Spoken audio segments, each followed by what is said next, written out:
Hi, my name is Anu. I work for Cloudera, ex-Hortonworks. I primarily stand here, and I don't have my name there because it is a collective work of a lot of people, including many people who sit here, have talked to me over the years. So for very few people who are new here, this will look like I'm starting in the middle, but most people have seen the earlier parts, so forgive me for it, okay? So, a very quick agenda, you can read it later after the talk. Bottom line, HDFS has scaling problems. Some of our customers, users have this one particular day called Make Your HDFS Healthy Day. I've heard that each time I hear it, I see somebody smiling. Maybe you have a Make HDFS Healthy Day. So, every time I hear it, it's kind of embarrassing because I am a core contributor to HDFS. Generally, most users use it at 200 million and say, maybe after 200 millions, I need to start deleting files. So that is how they do it. Even Darren tells me that he whacks on people and says, delete files after 600 million. So companies with committers, core devs like LinkedIn or Yahoo actually does push it to 600 million files blocks, okay? So it is possible to do it, but then you have to be an HDFS ninja. Very few people are, so it doesn't really work. And also, world is rapidly changing around us. HDFS is a 10-year-old technology, but in world of internet, it is in dog years. So it really looks old, okay?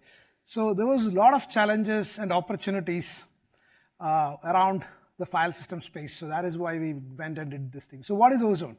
It's basically an object store for big data. Why object store? Because we are not as brave as Constantine to go solve hard problems. We chickened out and said, object store scales pretty easily because the file system is not a rooted file system. You have independent trees. Therefore, many of these things where he's talking, that block allocation number is sequential. That is why he's only getting 30% scale.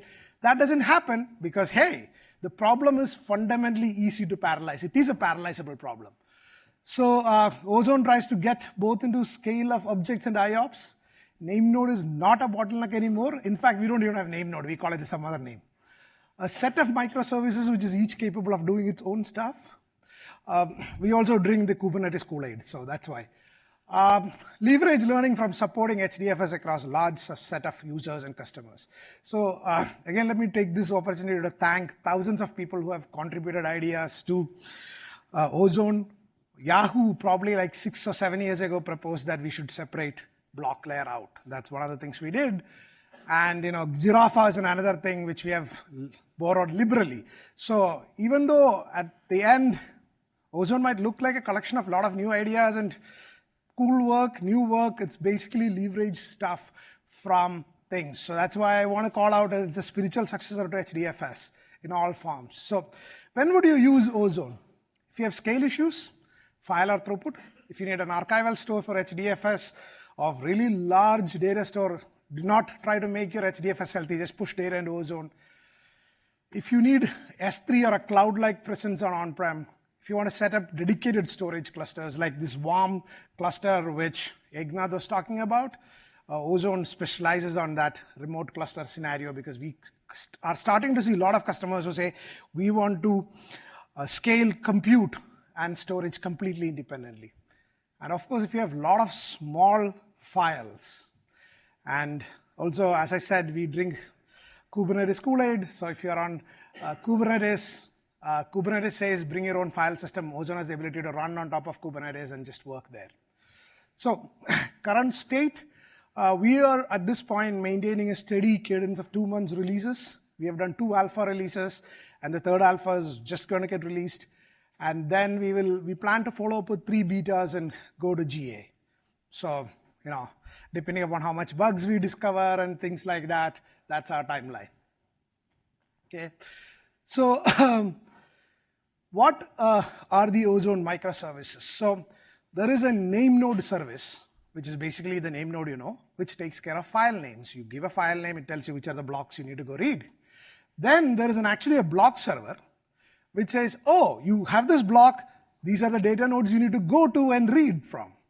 Okay, we have FSCK server, I know it's very easy to misread it, but that's what traditionally we call FSCK systems. So it's a control plane. We have moved away from running balancer 24/7 or telling people to go do this, do that.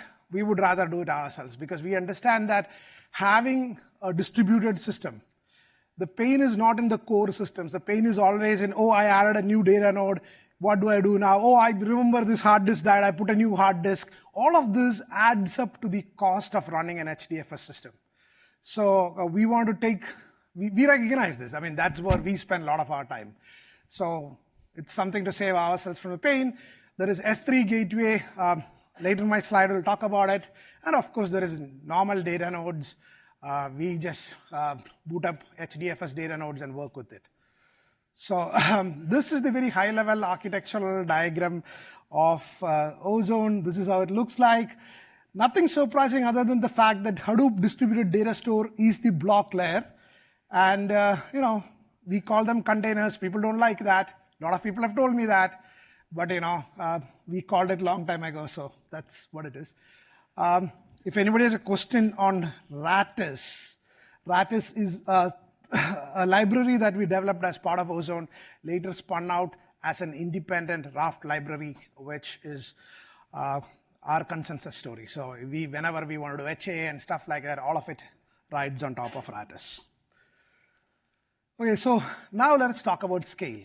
Okay, Ozone's whole claim to fame always has been that we are going to scale. And the first release of Ozone will officially support 10 billion keys. And in a lot of times I've come out and said, we'll do trillions of objects. And now I'm saying 10 billion. It's primarily because 10 billion is all the keys we can generate and test. Okay. So today, our internal name nodes are booted up with that size, and that's it. It takes us 1 month to generate a database like that on a dedicated virtualized environment where it's not writing to data nodes. It's just metadata. And it takes us lots of time to generate a good data set. So that's what we are able to test. So that's what I'm going to tell you. That is our size, okay? Ozone achieves this by a lot of factors. So one of the things was an earlier prototype work done 3 years ago in Hortonworks, which is called the partial namespace in memory. We don't keep all of the metadata always in memory, which namespace name node does, and we don't. Off-heap memory usage, we allocate most of this memory that we keep in memory in native memory. Around 30% of the cases, see, if you don't have a core dev, 30% of the support cases we get is something like, oh, GC issues, name node is freezing, what do you do, and tuning that. So we want to move away from those things. Multiple ozone managers and block services, you just heard a lot of people talk about it, right? RBF is one approach to that. Constantine talked about it, about how he wants to go to the third level of this thing. And that is exactly what, when I come to deployment, you will see that. We also reduce the block metadata. So one of the problems in HDFS is that for every block you write, if you wrote up 1 byte file, we end up creating a block. And then we start tracking that in block reports. So with Ozone, what we have done is that we aggregate them and we track them at their aggregation level. So to give you a real example, to support a really large number, like say 196 terabytes kind of cluster with 3,000 nodes, we need very few, less than 200,000 blocks inside the system, or the name block service is only 200,000 objects, okay? And then we do distribute metadata of about these blocks on data nodes, and multiple OMs will have the ability to read. This basically, we have looked at the work that LinkedIn has done and said, oh, that's a smart idea, let's absorb it. So now, let us talk about how we plan to deploy it, okay? So if you look at the first one up here, Ozone Manager, SCM, and data nodes, that is just the standard name node. Just that you see the name node, which is in green, is separated into two pieces of a name node and a block, and a bunch of data nodes. Then let us go to the second one, middle, where we are saying, hey, you have one block layer, but you can have many, many Ozone managers. So there are two major use cases for this. One is that You started off with the first one, and then you said, I need to partition this. So because, as I started off by saying, Ozone has a lot of trees. It's not a singly rooted namespace. So we can take a bunch of those trees and move it to another physical server. It's pretty straightforward. And when Ozone Manager comes up with this idea that you want to do 1,024 of these servers eventually. Okay, so it is already pre-partitioned in its memory space that I'm going to be separated eventually. So it's not an afterthought later, because we realized that doing things like this to name node was very hard.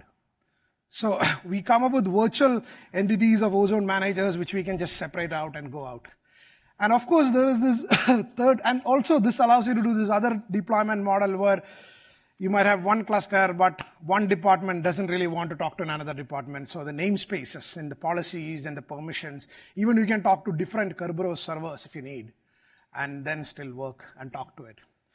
Then there is this last particular thing, which is inspired by self-driving cars. Okay, so a lot of our customers end up doing self-driving cars, and they produce this huge amount of data, and it is mind-boggling how much data they produce.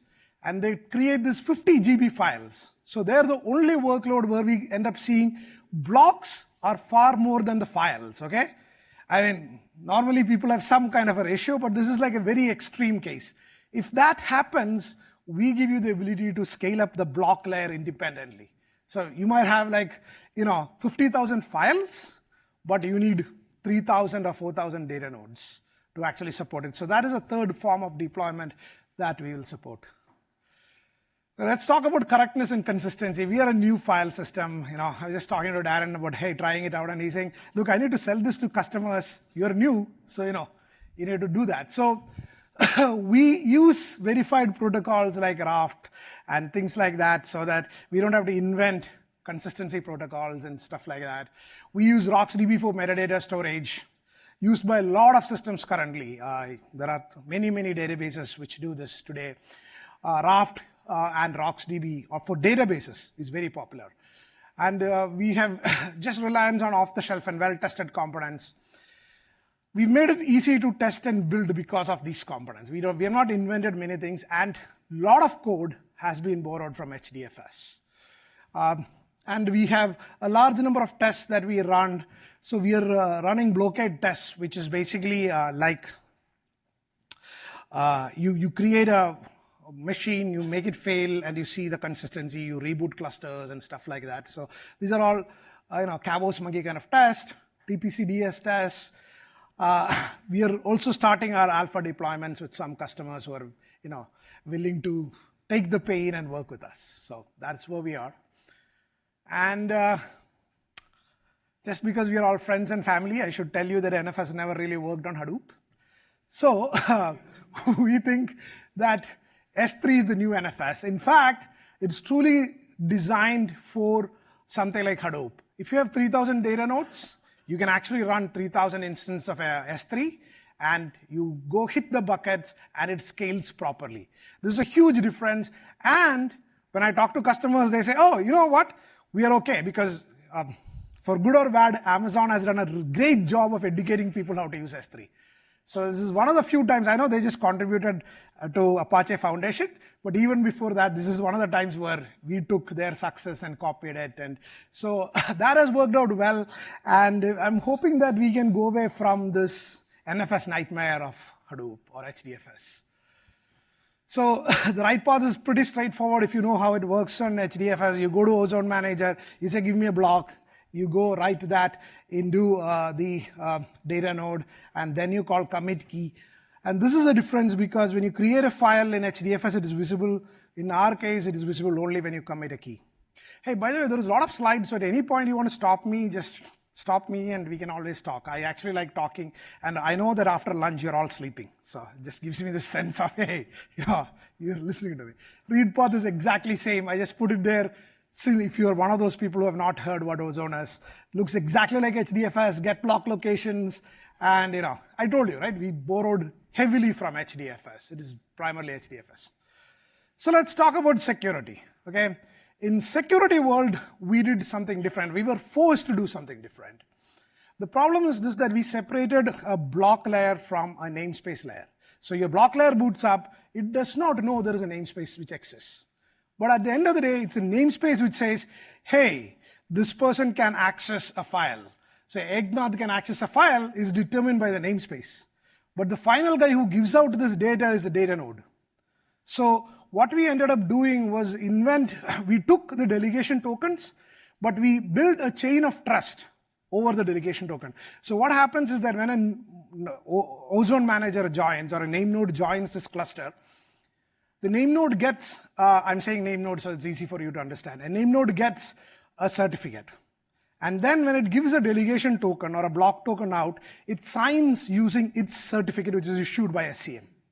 So SCM says, I trust this name node.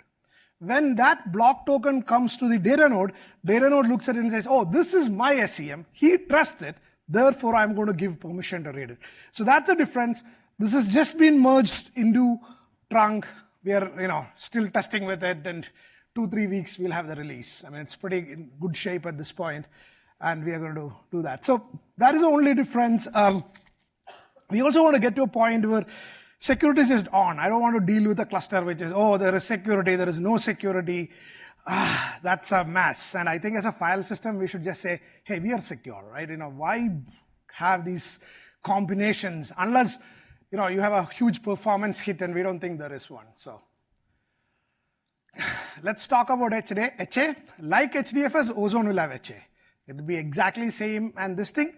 But unlike HDFS, HA is a built-in feature of Ozone because, hey, Rattus, it's free. We don't have to do much. We wrote Rattus first before we went on to these problems. So that's what we are doing. In fact, we know that some people are going to come and say, oh, what if I want to run it in a single node mode? And we have a special mode in Rattus called a single mode Rattus. So that even when it is running on a single node, it assumes that you have HA available. So HA is not, you just can't take HA away. It's always built in. Okay, let's talk about testing. I told you we have drunk the Kubernetes Kool-Aid, and we run all our testing stuff over Kubernetes. Therefore, we go to KubeCon and say, hey, you know what? Kubernetes says, bring your own storage. You don't have to. Take our storage. This is a software-defined storage system. Put it on. You get that. So we run all kind of clusters on them. We have a load generator called Freon, earlier called Corona, after the chemical process that creates ozone. And then we were forced to change the name because Facebook used it for something uncool. I don't even know what it is, but that's what happened. So we call it Freon these days. And so we have all of these tested. Spark, Yarn, and Hive is fully certified against ozone. We know that. And S3A file system, which is what most of our S3A customers use to run against S3A, that is also working at this point.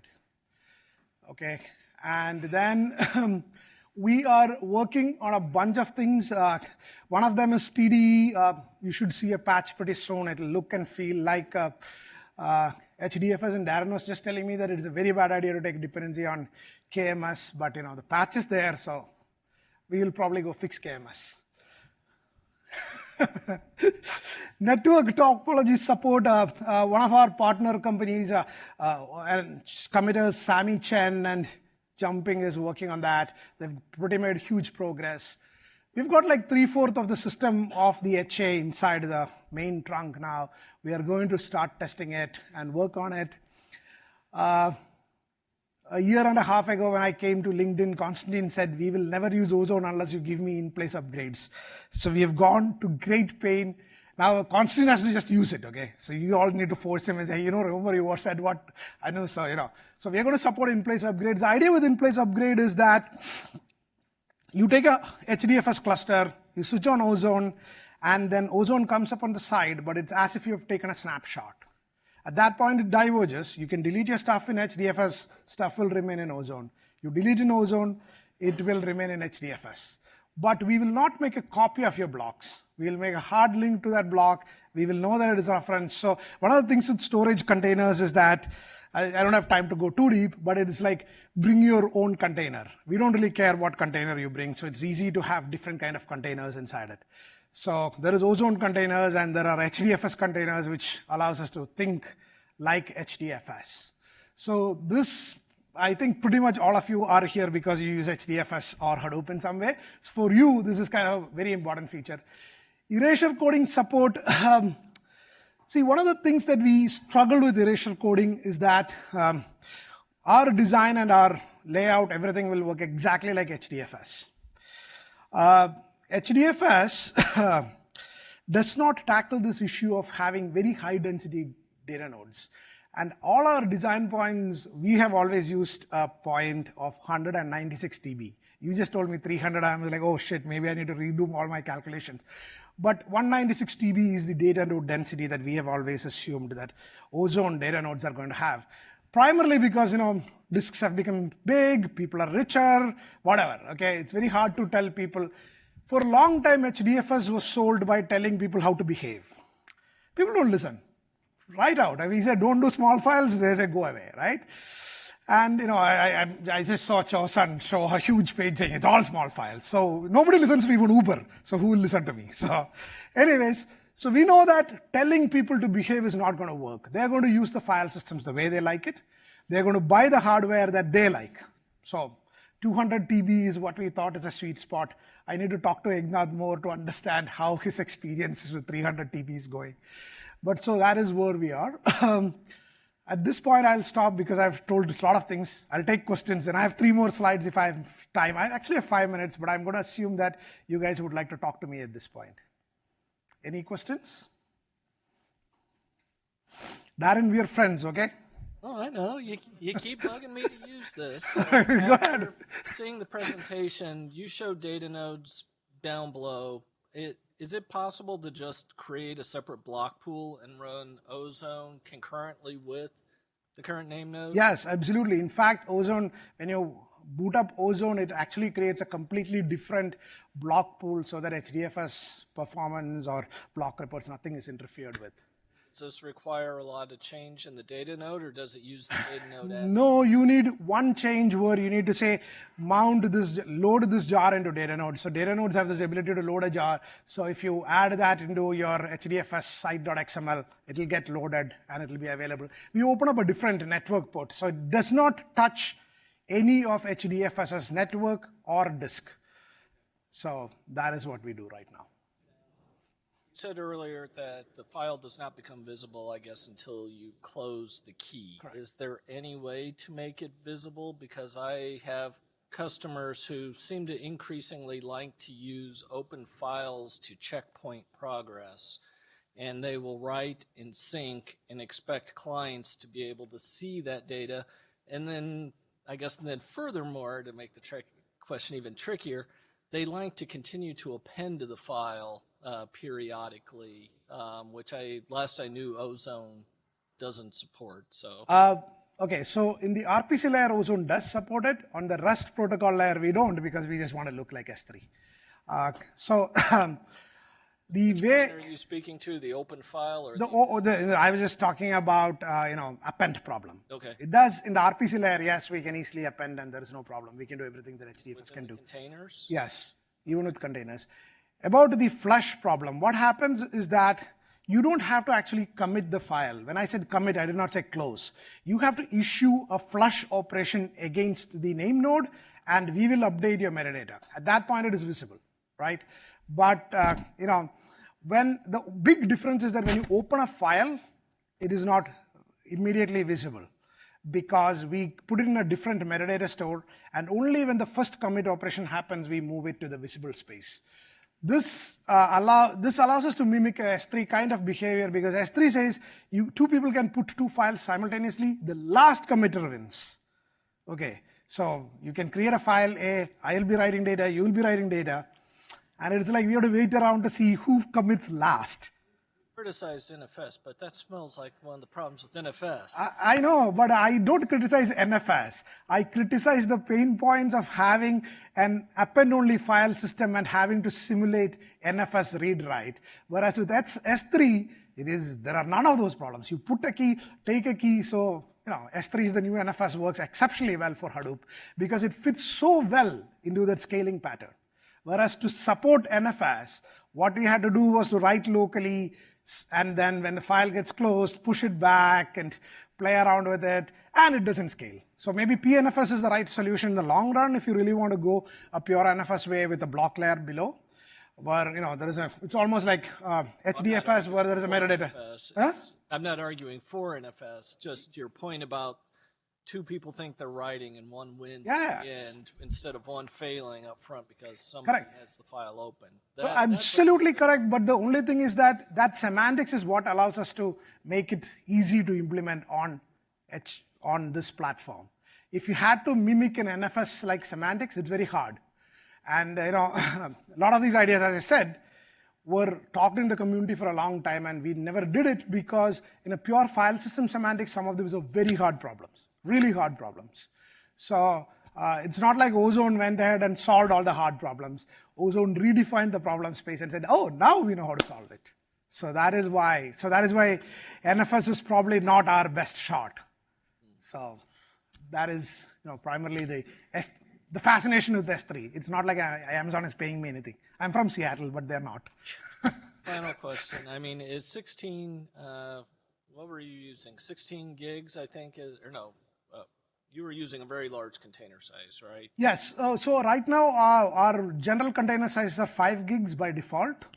We can go from 1 gig or any sizes, like 1 gig. We have tested from 1 gig to 16 gig. 5 gig was primarily chosen because of the replication efficiency. So there is one. My question is, I mean, have you measured what happens if you lose an entire node or lose a rack, and it has to essentially replicate a lot of excess data? So we know what happens if you lose a node. We have not tested exactly what happens if you lose a full rack of 24 nodes, because generally, as I said, we test mostly with containers. So it's easier to simulate one data node going down because we can just give it a different path on the same machine and all that. No, we have not, but we are working with some partners like your scale, and hopefully we will hear what it is. And of course you are welcome to work with us and lose some racks and tell me how it is all playing out. Well, that's all my questions. Yep. Any other questions? Please go ahead. So is the renaming object it is not primarily because of two reasons. Because I don't really know why S3 rename is so expensive. I'm presuming that because their metadata is all over the space or whatever. I have really no idea. But S3 actually in the version 3 or something or 2 or something where they said, hey, you can rename without that copy operation because their original rename was a real copy operation.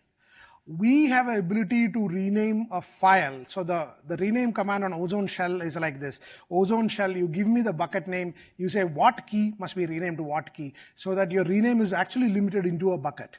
Okay, and if you're moving from a bucket to another bucket, we have a command called copy that you know what is a copy and what is it. Right now with one single name node, it's not a problem. It's all easily manageable. But as I said, we don't want to give you something which would become bottleneck to scale. So we simply say, oh, this is a copy, always a copy. So, unless you rename within a bucket, we just simply say, it's a copy, so you know it's a copy. That's what we're doing. Yes.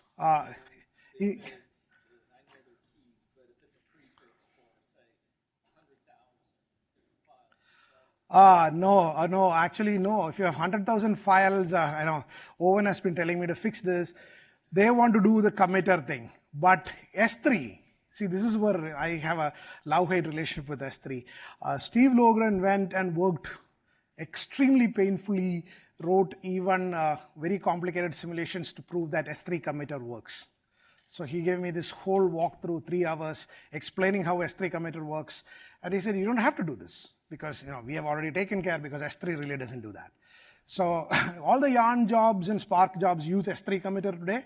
So we just escape out of that problem.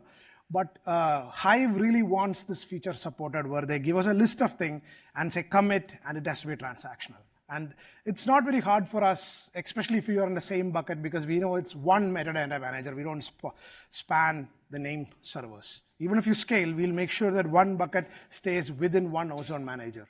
So it's not too hard, it's just that we have not gotten to it. As a data point, pointing out and saying, well, less 3 does it, and we would have some frameworks. Doesn't help my very specifically relying on operations to be a time. You may have to have an answer whether or not. No, so we will certainly, so this is why I said object store for big data, because we will support it, because a lot of our customers, we are sure that, something like Hive and all that likes to have that atomic rename. They want to take 1,000 files and say rename now, and we want to do either succeed or fail. So that is the things that we will certainly do. It's just that, in the list of priorities, we have not gotten there. Hive has talked to us many times, and we will get to it. In fact, they have 2 requirements like this. One is this, and the other one that they have been pushing for is co-location of blocks. For example, they will say, hey, here are 2 files, but there are this block list and this block list. Can you please put it on the same data node for us to get better efficiency? So these are probably things that we will actually support. And this has been a pretty long-standing requirement. HDFS, we said it's too stable, we cannot do it. So any other questions? Thank you, guys. I know I have shot the time limit over, and oh, okay, go ahead. So you did mention that you're going to move away from Kerberos authentication, right? So you mentioned about using certs. Yes. So let me explain that. 1 minute, okay? So what happens is that we have Ozone Manager, which is our name node, and SCM. These both are aware of Kerberos, okay? Our data nodes are not. So when you, as a user, come into Ozone Manager, you actually submit your Kerberos ticket. It is validated, and then you are allowed to access the file system or the block list. But when a data, so today we have Kerberos in the data node also, and you have to create 3,000 data node keys and all that. Instead of that, what we do is that when a data node joins a system, we show an administrator a screen saying this data node wants to join. This is the parameters it's asking in the certificate. Do you want to approve? So it is, you can interactively approve that instead of going and creating these keys and copying everything over. And traditionally, Hadoop has said, let's use certificates, but has not provided a way to do it. So I've seen a lot of people just create one file with star in it and copy the private key and public key. So that will go away. We want to get away from that security problem also. So that is why, and hopefully we'll bring it to Hadoop Common so that we can put this into HDFS and be available for all Hadoop services. Hey guys, talk to me in a little while if you have questions, because Eric is like giving me really bad looks. So.